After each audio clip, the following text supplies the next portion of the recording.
আসসালামু আলাইকুম প্রিয় শিক্ষার্থী বন্ধুরা, আজকে আমরা তোমাদের সাথে ক্লাস 6 এর ইংলিশ গ্রামার অর্থাৎ ক্লাস 6 ইংলিশ সেকেন্ড পেপার নিয়ে আজকে তোমাদের সাথে আলোচনা করব। আর আমাদের টপিকসটা কি সেটা একটু দেখো। লেসন 2, আজকে আমরা আলোচনা করব কাউন্টেবল অ্যান্ড আনকাউন্টেবল নাউন নিয়ে। আমরা এর আগে পার্টস অফ পিসের নাউন সম্পর্কে আলোচনা করেছিলাম, ঠিক আছে? কিভাবে সিঙ্গুলার নাউন করা হয়, কিভাবে প্লুরাল নাউন করা হয়, ঠিক আছে? এই যে এগুলো নিয়ে কিন্তু আমরা তোমাদের সাথে আলোচনা করেছিলাম। তাই তোমরা যারা আমাদের আগের ভিডিওগুলো দেখো নাই তারা অবশ্যই এই চ্যানেলের প্লে লিস্ট চেক করলে সেখানে গিয়ে কিন্তু তোমরা এই ভিডিওগুলো দেখতে পারবে। সেখান থেকে তোমরা তোমাদের সময় মতো ভিডিওগুলো দেখে নিবে, ঠিক আছে? এগুলো কিন্তু আমরা তোমাদের সাথে শেয়ার করেছি, এগুলো তোমাদের সময় মতো তোমরা দেখে নিবে চ্যানেলের প্লে লিস্ট চেক করে। তাহলে চলো আজকে আমরা যেটা নিয়ে আলোচনা করব সেটা হলো নাউন কয় ভাবেই করা হয়। দেখো, নাউন কিন্তু কাউন্টেবল নাউন এবং আনকাউন্টেবল নাউন, সেটা নিয়ে কিন্তু আমরা আজকে আলোচনা করব। ম্যাক্সিমাম ক্ষেত্রে তোমাদের পরীক্ষায় যে ইগুলো আসে, নাউন থেকে কোশ্চেন গুলো আসে, তার ভিতরে কাউন্টেবল এবং আনকাউন্টেবল খুবই একটা ট্রেন্ডিং বিষয়, ঠিক আছে? কারণ এই নাউন থেকে যদি কোনো কোশ্চেন করে তাহলে কাউন্টেবল এবং আনকাউন্টেবল মাস্ট বি থাকবে। তাহলে এটা তুমি বুঝতে পারছো যে তোমার পরীক্ষার জন্য এটা কতটা প্রাসঙ্গিক আলোচনা। তাই একটু গুরুত্ব সহকারে দেখবে, এই ভিডিওর জন্য কাউন্টেবল এবং আনকাউন্টেবল নাউনটা একটা ট্রেন্ডিং পয়েন্ট। ওকে, দেখো, এখানে আমরা আগে থেকেই জানি নাউন হচ্ছে হলো পার্টস অফ পিসের একটা অংশ, রাইট? আর এই নাউন কি হয়, সিঙ্গুলার হয় এবং প্লুরাল হয়। তারপরে নাউনকে আবার কি করা যায়, দুই ভাগে ভাগ করে, সেটা হলো কাউন্টেবল নাউন, আনকাউন্টেবল নাউন। এবার কাউন্টেবল নাউনটা কি সেটা একটু বলি। কাউন্টেবল নাউন হচ্ছে হলো যেই নাউনগুলোকে গণনা করা যায়, অর্থাৎ যেই নাউনগুলো আমরা 1 2 3 4 এভাবে কি করতে পারি, গণনা করতে পারি, সেটাকে কি বলে, কাউন্টেবল নাউন। আর আনকাউন্টেবল নাউন কি বলে, আনকাউন্টেবল নাউন হচ্ছিল যে যেটাকে আমরা কি করতে পারি না, গণনা করতে পারি না। যেই নাউনকে আমরা গণনা করতে পারি না সেটাকে আনকাউন্টেবল নাউন বলে। তাহলে চলো আমরা বিস্তারিত আলোচনা করি এবং ধাপে ধাপে এটা বোঝার চেষ্টা করি এবং এমন ভাবে এটা আলোচনা করব, একটু যদি তোমরা মনোযোগ দাও তাহলে খুব সহজেই কাউন্টেবল এবং আনকাউন্টেবল নাউন থেকে পরীক্ষায় যতগুলো কোশ্চেন আসবে সবগুলোই তোমরা খুব সহজেই আনসার করতে পারবে। ওকে, দেখো এই যে এদিকে একটু খেয়াল করো। Aslam, Aslam, excuse me, do you have pencils and eraser? তোমার কাছে কি কি পেন্সিল এবং ইরেজার হবে? তারপরে দেখো শপকিপার, দেখো এখানে কি বলছে, শপকিপার কি বলছে, yes we have a lot, হ্যাঁ আমার কাছে হবে। How many do you want? তুমি কতগুলো চাচ্ছ? তারপরে দেখো Aslam, I need one pencil and one eraser, আমি কি চাচ্ছি, একটা পেন্সিল এবং একটা ইরেজার চাচ্ছি। শপকিপার কি বলছে, শপকিপার বলছে হিয়ার ইউ আর, এই যে নাও এগুলো, ঠিক আছে? আগে প্যাসেজটা আমরা পড়ছি, তারপরে তোমাদের সাথে এগুলো নিয়ে আলোচনা করব। দেখো তারপর আসলাম কি বলছে, thank you, can I have a tube of toothpaste please? তোমার কাছে কি টুথপেস্ট আছে? তারপর শপকিপার বলছে কি, সার্টেনলি, অবশ্যই, এনিথিং এলস, তোমার কি আরো কিছু লাগবে? তারপরে দেখো আসলাম বলছে, ওহ ইয়েস, হ্যাঁ, আ bar of soap and small বা কি বোতল অফ কি কোকোনাট ওয়েল। দেখো তোমার কাছে কি একটা বার সাবান হবে এবং ছোট কোকোনাট ওয়েলের বোতলটা হবে? শপকিপার, জাস্ট আ মিনিট, একটু অপেক্ষা করো। ওকে, দেখো এইবার আমরা এই যে এখানে দেখবো আমরা যেগুলো পড়েছিলাম সেগুলো সম্পর্কে। দেখো, which of this noun can and which of them কি ক্যান নট বি কাউন্টেড? দেখো তুমি এইগুলোর ভিতরে কোনগুলোকে তুমি কি করতে পারো, কাউন্ট করতে পারতেছো, গণনা করতে পারতেছো, আর কোনগুলোকে তুমি কাউন্ট করতে পারছো না সেটা বলছে। Those which you can count are called countable noun, যেটা আমি তোমাকে প্রথমেই বলে দিয়েছিলাম।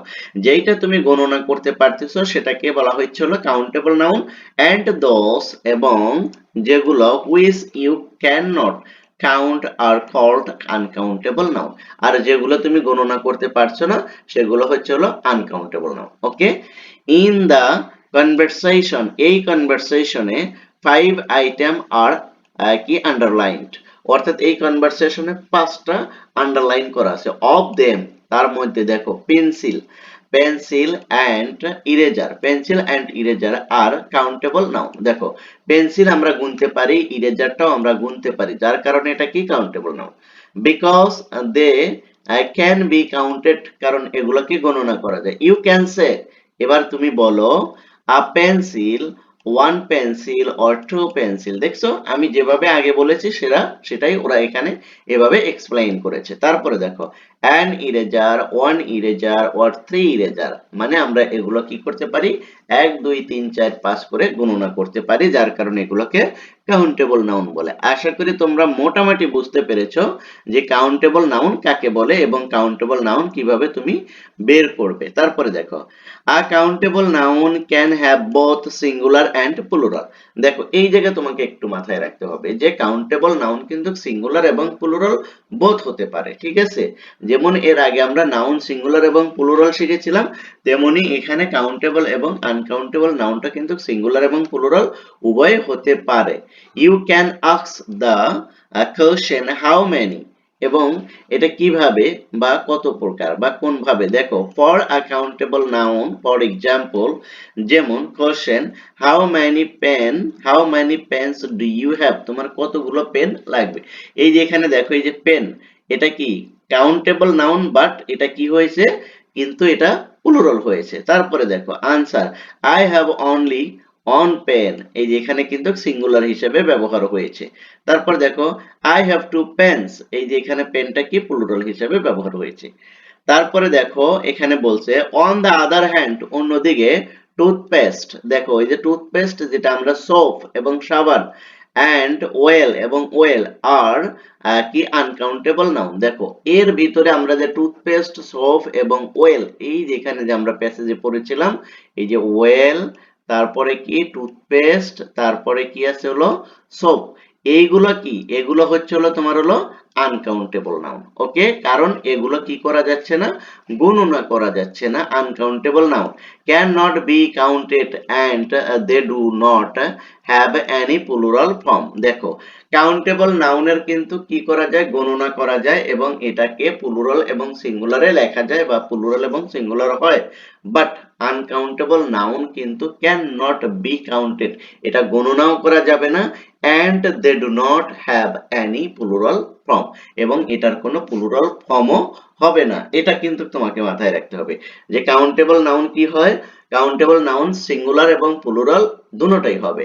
আর কি আনকাউন্টেবল নাউন এটা কি হবে, এইটা প্লুরাল হবে না, এটা কিন্তু সিঙ্গুলারই থাকবে, অর্থাৎ এটার প্লুরাল ফর্ম হবে না। এই জায়গায় তোমাকে একটু ফিল ইন দ্য গ্যাপের একটা কোশ্চেন আমি তোমাকে দেখাচ্ছি, একটা টেকনিক, সেটা হলো যে কি তুমি যদি এরকম একটা গ্যাপ পাও যে এখানে তোমার কি আছে, এইখানে তোমার কাউন্টেবল নাউন আছে, ঠিক আছে, আর এইখানে তোমার গ্যাপ, এই কাউন্টেবল নাউন যদি, এই কাউন্টেবল নাউনটা যদি তোমার কি হয়, সিঙ্গুলার হয়, তাহলে এখানে ভার্বটা কি হবে, ভার্বটা হবে সিঙ্গুলার। আর যদি এখানে যদি প্লুরাল হয় তাহলে ভার্বটা এখানে কি হবে, প্লুরাল হবে, ঠিক আছে, ভার্বটা প্লুরাল হবে। আবার আনকাউন্টেবল নাউনের ক্ষেত্রে এখানে আনকাউন্টেবল নাউন যদি কি হয়, আনকাউন্টেবল নাউন হয়, তাহলে ভার্বটা এখানে কি হবে, অলওয়েজ সিঙ্গুলার হবে কিন্তু, ঠিক আছে। এইটা তোমাকে মাথায় রাখতে হবে এই টেকনিকটা, কারণ এটা কিন্তু তোমার ফিল ইন দা গ্যাপে কিন্তু খুবই খুবই গুরুত্বপূর্ণ।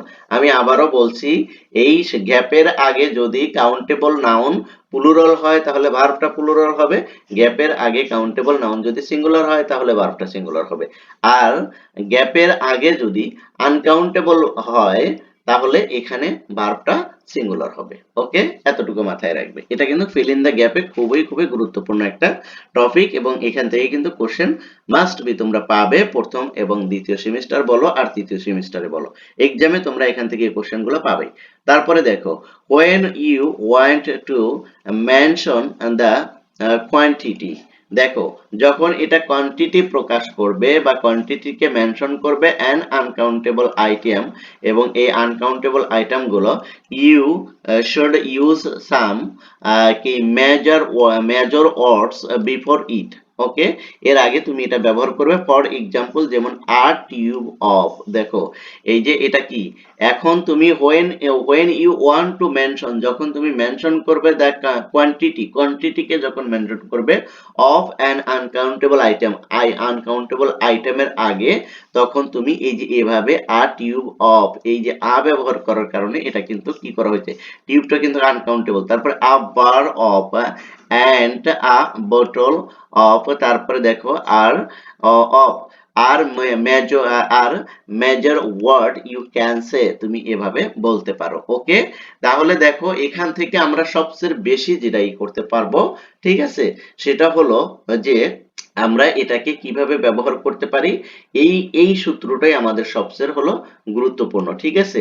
আর বাকি যেগুলো আছে সেগুলো মোটামুটি তোমরা জানতে পারো যে কাউন্টেবল নাউন এবং আনকাউন্টেবল নাউন কাকে বলে এবং এগুলো কিভাবে কি গণনা করা যায় কি যায় না, এটা তোমরা দেখতে পারো। আর কাউন্টেবল এবং আনকাউন্টেবল নাউন সম্পর্কে আরো বিস্তারিত আলোচনা করব নেক্সট ভিডিওতে।